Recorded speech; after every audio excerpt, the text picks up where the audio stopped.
Welcome to my new vlog.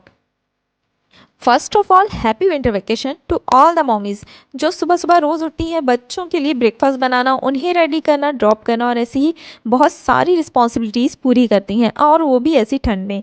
तो मेरी तरह ऐसी ही सारी मॉमीज़ को कुछ दिनों का रिलैक्सिंग ब्रेक मिल चुका है और अब हम लोग मॉर्निंग में थोड़ी देर ज़्यादा सो सकते हैं।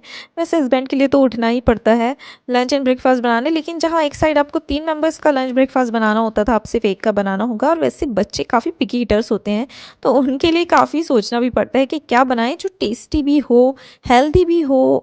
So new new food inventions करती रहनी पड़ती हैं। आज वेकेशन का फर्स्ट डे और मैं तो आज जा रही हूँ अपनी बहनों के साथ शॉपिंग पे एंड लंच पे। आप लोगों के क्या प्लान्स है? वैसे आप लोग क्या कर रहे हैं, मुझे भी बताएं क्या प्लानिंग्स हैं आप लोगों की इस विंटर वेकेशन की। रेडी होके मैं और गुड़िया निकल चुके थे अपनी आपी के घर के लिए। एज़ मेरा और मेरी छोटी बहन का घर काफ़ी पास है वॉकिंग डिस्टेंस पे, तो वो पहले रेडी होके मेरे घर आ गई। देन यहाँ से रेडी होके बाय टैक्सी हम लोग जा रहे हैं आपी के घर, फिर वहाँ से उन्हें पिक करेंगे। Then we will go to city centre Sohar, as it's a best shopping mall in Sohar.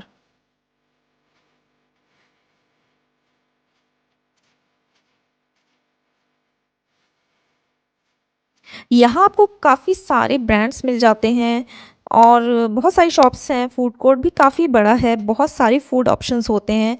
सो यहाँ हम लोग ने भी लंच का प्लान कर लिया था, साथ ही साथ शॉपिंग भी करनी थी, तो वो भी हो जाएगी। एज़ मेरी सिस्टर जा रही है इंडिया वेकेशन पे, उन्हें मुझे तो ऐसा पर्सनली कुछ नहीं लेना था, बट यही था कि उन्हें शॉपिंग करना थी, तो हम लोग सारी बहनों ने मिलकर प्लान कर लिया और निकल आए। फिर लंच तो बनता ही है, तो यहीं लंच भी करेंगे और शॉपिंग भी करेंगे। 13 दिसंबर से ईयर एंड सेल स्टार्ट हो चुका है यहाँ, जो कि एवरी ईयर होता ही है और हर जगह होता है, सारे शॉप्स में, मॉल्स में, सब जगह डिस्काउंट्स लग जाते हैं अच्छे खासे। 25 to 50% और 50 to 75% अलग अलग जगह, अलग अलग शॉप में अलग अलग डिस्काउंट्स लगे हुए होते हैं। यहाँ पर हम लोग ANH में थे और काफ़ी सारी अच्छी चीज़ें अच्छे रेट्स में, प्राइस में यहाँ पर भी मिल रही थी। उसके बाद यहाँ पर हम लोग चले गए रेटेक की तरफ। विंटर वेयर्स तो इतने क्लासी मिल रहे हैं, बट वही है कि यहाँ इतनी ठंड पड़ती नहीं है, बिल्कुल वैसा ही टेम्परेचर होता है जैसा हमारे इंडिया में नवंबर एंड में होता है, तो बहुत ज़्यादा विंटर वेयर्स यूज़ में भी नहीं आते हैं यहाँ। और ऑलरेडी वैसे तो शॉपिंग हो ही चुकी थी हम लोग की विंटर्स की, बच्चों के लिए तो ड्रेसेस वगैरह हम लोगों ने ले ही लिए थे, और पर्सनली मेरे पास भी काफ़ी विंटर वेयर्स है, तो मैंने ज़्यादा कुछ नहीं लिया। यहाँ पर फूड हम लोगों ने ऑर्डर कर दिया था और बच्चों को तो अच्छी खासी भूख लग चुकी थी, बट मुझे ऐसा लगता है कि हम लेडीज़ को तो शॉपिंग के टाइम कुछ फील ही नहीं होता है। लंच का टाइम हो गया था, बल्कि ज़्यादा हो चुका था, मगर भूख इतनी लगी हुई नहीं थी, लेकिन बच्चों ने शोर मचाना स्टार्ट कर दिया था। ऑल्सो दे वर टायर्ड, सो थोड़ी देर हम लोगों ने ब्रेक ले लिया, लंच कर लिया, रेस्ट कर लिया, and then again we started our shopping. इसके बाद नेक्स्ट जो भी शॉप्स हमें सामने दिखाई दे रही थी, वहाँ हम लोग एंट्री लेते जा रहे थे, और कुछ ना ख़रीदने का वैसे तो मैं सोच का आई, बट फिर भी कुछ ना कुछ ऐसा दिख रहा था, काफ़ी अच्छे रेट में, प्राइस में मिल रहा था, तो चीज़ें डाल डाल के ट्रॉली फुल होती जा रही थी। यहाँ पर ये लेदर के ग्लव्स थे जो मुझे मेरी बहन को बड़े पसंद आए। हम लोगों ने सिर्फ ट्राई किया, लिया नहीं, क्योंकि इतनी कुछ यहाँ ठंड ऐसी है नहीं कि आपको ग्लव्स पहनने की ज़रूरत पड़ जाए, या अगर आप कहीं बाहर जाने का प्लान कर रहे हैं किसी ऐसी जगह पे जहाँ स्नोफॉल वगैरह हो वैकेशन टाइम में, या बहुत ज़्यादा ठंड हो, then you can buy it. And finally we have completed our shopping around 4:30 PM। उसके बाद हम लोगों ने टैक्सी बुक की, सारा सामान जो इतने सारे शॉपिंग बैग्स हो गए थे सारा कुछ रखा और निकल चले घर की तरफ। घर पहुंचते पहुंचते हमें 5 तो बज ही गए थे, और उसके बाद इतने सारे शॉपिंग बैग्स थे कि हमें खुद ही नहीं समझ में आ रहा था कि हम लोगों ने क्या परचेज़ कर लिया है। सुबह की चाय बनाते हुए मैं सोच रही थी, वैसे तो ये एक बिल्कुल नॉर्मल सा ड्रिंक लगता है, सिर्फ चाय पत्ती, पानी और दूध, लेकिन जिन्हें इसका एडिक्शन है, इनसे पूछे कि ये कितनी बड़ी नेमत है उन लोगों के लिए। लाइफ में कोई भी सिचुएशन हो, बस चाय ही पी लो। ठंड लग रही है, चाय पी लो। सर दुख रहा है, चाय पी लो। मौसम अच्छा है, चाय पी लो। कुछ अच्छा नहीं लग रहा है, चाय पी लो। कुछ पीने का दिल चाह रहा है, चाय पी लो।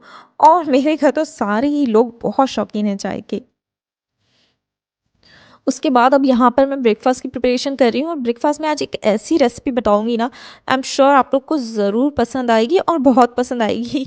और ज़रूर आप लोग भी इसे ट्राई करना चाहिए, क्योंकि ये बहुत ईज़ी भी है और इतनी टेस्टी बनती है कि बच्चे बड़े सारे लोग इसे ईज़िली खा सकते हैं और बहुत शौक से खाते भी हैं। सबसे पहले तो यहाँ पर आटा है, गेहूँ का आटा जो हम लोग रोटी बनाने के लिए यूज़ करते हैं, वो ले लें और इस तरह से एक रोटी बनाएँ। मैं एक रोटी सब्ज़ी या ऑमलेट नहीं बना रही हूँ, बस देखते जाएँ। ये एक स्टील का स्टीमर है, जो कि मैंने इंडिया से मँगवाया था, यहाँ तो ये नहीं मिलता है। मैंने इस बार मेरी अम्मी जब आ रही थी तो मैंने उनसे मँगवा लिया था, और इसमें 6 प्लेट्स आई हैं डिफरेंट डिफरेंट टाइप की। एक प्लेट मतलब ढोकले की भी है, इसमें ढोकला बन जाता है। इडली की 2 प्लेट्स हैं इसमें, मिनी इडली की 1 प्लेट है, और ये इस टाइप का एक डॉटेड जो छन्नी स्ट्रेनर टाइप है, जिसमें बड़े से डॉट्स हैं। ये स्टीमर है, इसमें आप डम्पलिंग्स, मोमोज़ वगैरह बना सकते हैं, उसके लिए यूज़ होता है। सबसे पहले तो पानी डाल के पानी उस पे इस तरह से ये प्लेट रख दें और ऑयल लगा दें, ऑयली कर लें, इसे ग्रीज़ी कर लें। एक रोटी जो मैंने बेली थी वो इसके बाद इस पे रख देते हैं। पानी नीचे से अच्छी तरह से गर्म हो चुका है।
यहाँ पर इसके टेस्ट को और भी ज़्यादा एनहेंस करने के लिए मैं इसमें 1 चिकन स्टॉक डालूंगी।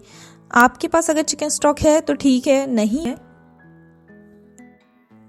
इसके बाद यहाँ पर आप अगर चिकन स्टॉक नहीं भी है तो आप जिस तरह से कोई स्पाइसेस वगैरह, जैसे कि नूडल्स के मसाला मिलता है, चिंग्स का वगैरह का जो भी है, ऐसा भी कुछ डाल सकते हैं। बहुत अच्छा मैं इसके लिए आपको एक ऑप्शन दूंगी कि अगर आपके पास मैगी मसाला है तो वो भी यहाँ पर आप इसमें ऐड कर सकते हैं। बहुत टेस्टी लगता है, टेस्ट को एनहेंस करता है। वैसे यहाँ पर तो ओमान में मुझे नहीं दिखाई देता कहीं। हाँ, मैंने इंडिया से लाए हुए हैं मैगी मसाला, बट मैं बहुत कम, रेयरली बहुत कम यूज़ करती हूँ। किसी किसी स्पेशल चीज़ में कुछ मैं डालती हूँ, इस तरह से बनाती हूँ तो, वरना वो इतने सारे नहीं हैं, बहुत जल्दी ख़त्म हो जाते हैं। फिर वही होता है कि अगर जब कोई इंडिया से आ रहा होता है तो एक लंबी सी लिस्ट बन जाती है देने के लिए, और ये सारी छोटी छोटी चीज़ें मैं वहाँ से मंगवा लेती हूँ। इस तरह से स्पैगेटी को सेम नूडल्स स्टाइल में बनाना है। हमने उसमें सोया सॉस भी डाल दिया है, थोड़ा सा ब्लैक पेपर ऊपर से डाल दिया है, सॉल्ट डाल दें। वैसे आटे में सॉल्ट होता ही है, जब गूंदते टाइम हम ऐड कर देते हैं, और सोया सॉस में भी होता है। मैंने जो चिकन स्टॉक डाला था उसमें भी सॉल्ट है, तो मैंने सॉल्ट नहीं डाला है। अगर आप ऐसी कोई चीज़ नहीं यूज़ कर रहे हैं जिसमें सॉल्ट है तो फिर आप टेस्ट कर लें एक बार और अलग से सॉल्ट भी डाल दें। इसमें थोड़ा सा टमाटो केचप भी डालें, बहुत टेस्टी लगता है। और कुक करें